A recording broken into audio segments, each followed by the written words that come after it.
Sadness. Let's go a little bit more shamanic with this one.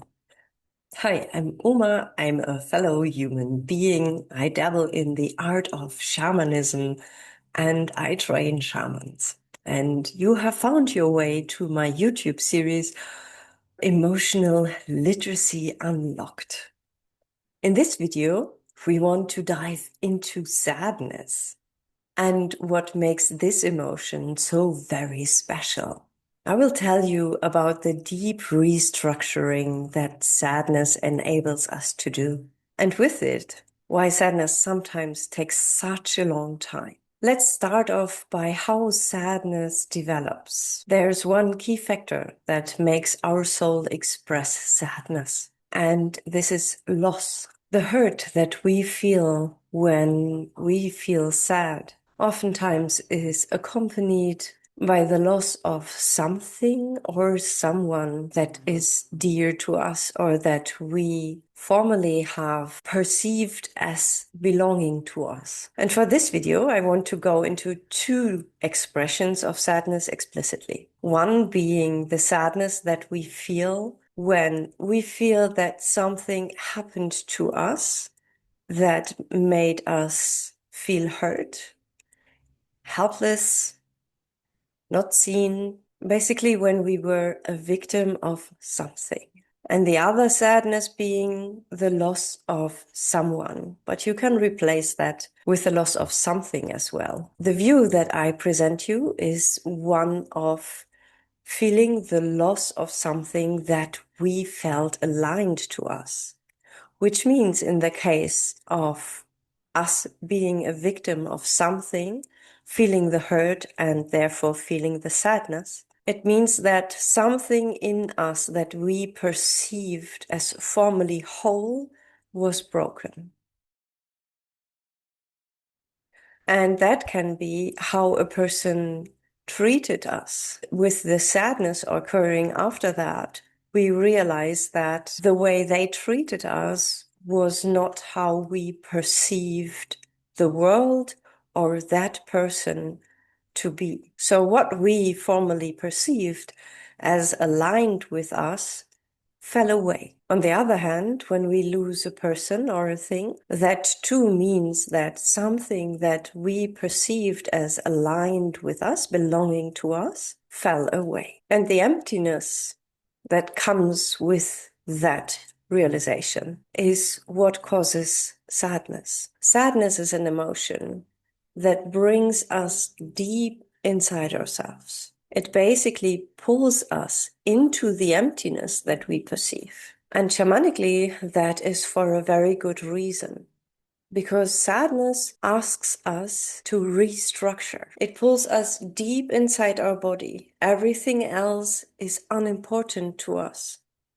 We're just in the sadness, deep inside our body. And this is where we have to work, where we have to restructure. So be it that a person behaved differently to what we perceived good for us or aligned for us, or be it that we lost someone, we have to rearrange our system, our mindset, our energetic structure to the new information that we got, to the new reality that includes the loss. Let's stick with the first example and let's use a very simple example. Imagine a person told you something that felt hurtful, and because of that, you feel sad.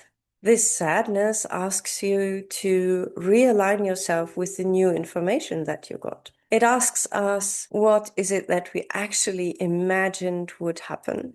So what is the reality that we felt aligned to us? And how did that reality change when we were hurt? Out of that, we either can restructure immediately and say, okay, now I know the true reality between that person that said something hurtful and me. I can restructure, and the fantasy that I had with that person is just destroyed. and I get a new fantasy, I get a new idea of that person. Or it pulls us deeper and says, what I would have wished for is ...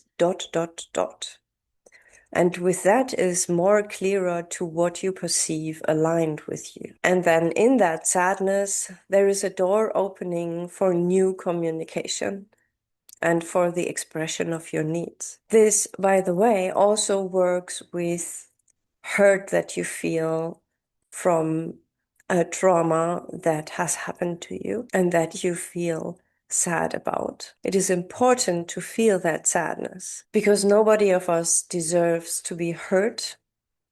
And it is important that we feel for ourselves to really take ourselves seriously in this hurt, in this felt experience that we have.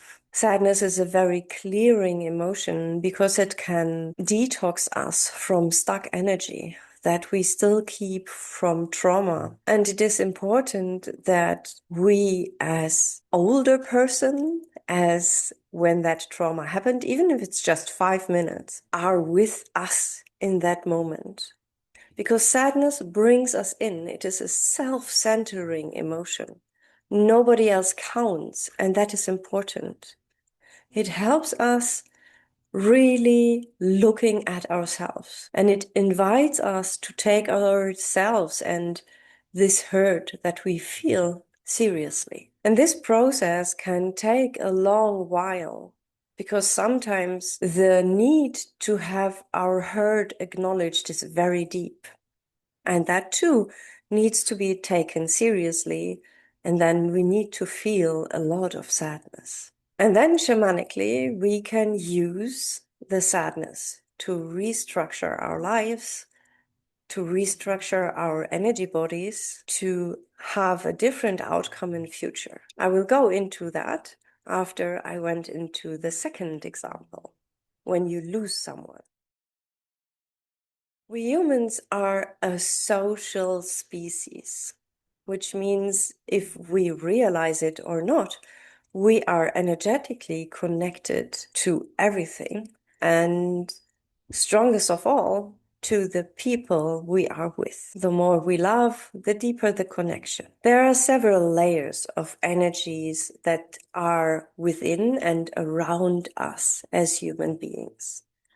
Within us is the energy that keeps our body going, the connections between the organs and the brain, and foremost also with the soul and the body. If we would perceive both as two entities, one is the soul, purely energetic, one is the body, purely material, then we could see connections between them or missing connections between them. But that is not the only energy that is relevant for us. We also have an energetic field around us, commonly called the aura. And then we have strings attached to people that we encountered, especially people where we had emotionally charged encounters with any emotion. And then we are parts of bigger fields. So, for example, you have a family field in which you and your ancestors and the people who come after you are connected with each other. You will also have a friendship or a work field. And in these energetic fields, we see the loss apparent. So, for example, if someone of your family died, then your family system, this field of family that you have, needs to restructure because one body, one material self of this field is missing. There is an empty hole. And this empty hole held specific tasks, it held specific positions inside of the family, it held specific talents. And all of these are free now. They do not have a material body they are attached to anymore. So the whole family field needs to restructure. it has to take a look. Who is taking on the roles? Is someone taking on the roles? Is someone taking on the talents, and who will it be?